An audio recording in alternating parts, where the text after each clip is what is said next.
দর্শক আসসালামু আলাইকুম। আজকে আপনাদেরকে একটি অত্যন্ত ইম্পর্ট্যান্ট বিষয় আপনাদের জানাতে চাই যে হার্টের ফুটা বন্ধ করা বা ডিভাইস ক্লোজার করার জন্য খরচ কীরকম হবে। তো দর্শক আসলে আপনারা জানেন যে বিভিন্ন ধরনের ফুটা আছে, এএসডি, ভিএসডি, পিডিএ।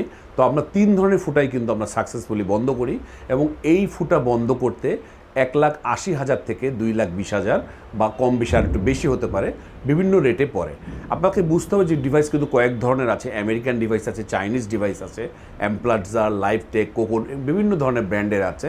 তো এমপ্লাটজার যে ডিভাইস খুব ভালো ডিভাইস, সেটি আমরা ব্যবহার করি। সুতরাং বুঝতে পারছেন আমেরিকান ডিভাইস বসালে সেখানে দাম বেশি পড়বে। তো আমরা বলবো যে এটা আপনি অবশ্যই আপনার ডাক্তারের সাথে কথা বলে ক্লিয়ার হয়ে নেবেন। আমি নিজে এমপ্লাটজারের ব্যাপারে বেশি আগ্রহী, আমেরিকান যে ডিভাইসটি, এবং এটি আমরা ইম্পালস হাসপাতালে, সিরাজুল ইসলাম মেডিকেল কলেজে, যেটা মগবাজারে, সেখানে আমরা করি।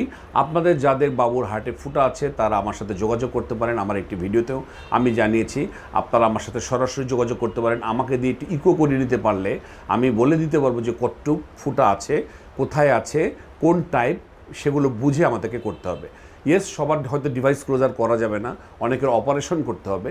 তো যাদেরকে অপারেশন করতে হবে সেই ব্যাপারে আমি সাহায্য করে দেব। অনেককে আমরা একদম মিনিমাম খরচ যাতে আপনি করতে পারেন, সেক্ষেত্রে কোনো এনজিও সাহায্য রাখলে সেই ব্যবস্থা আমি করে দেবো। আমি আশা করছি আমার সাথে আপনারা যোগাযোগ করবেন আর আপনার বাবুর ডিভাইস দিয়ে ক্লোজার করে ফুটা বন্ধ করেন। ধন্যবাদ সবাইকে।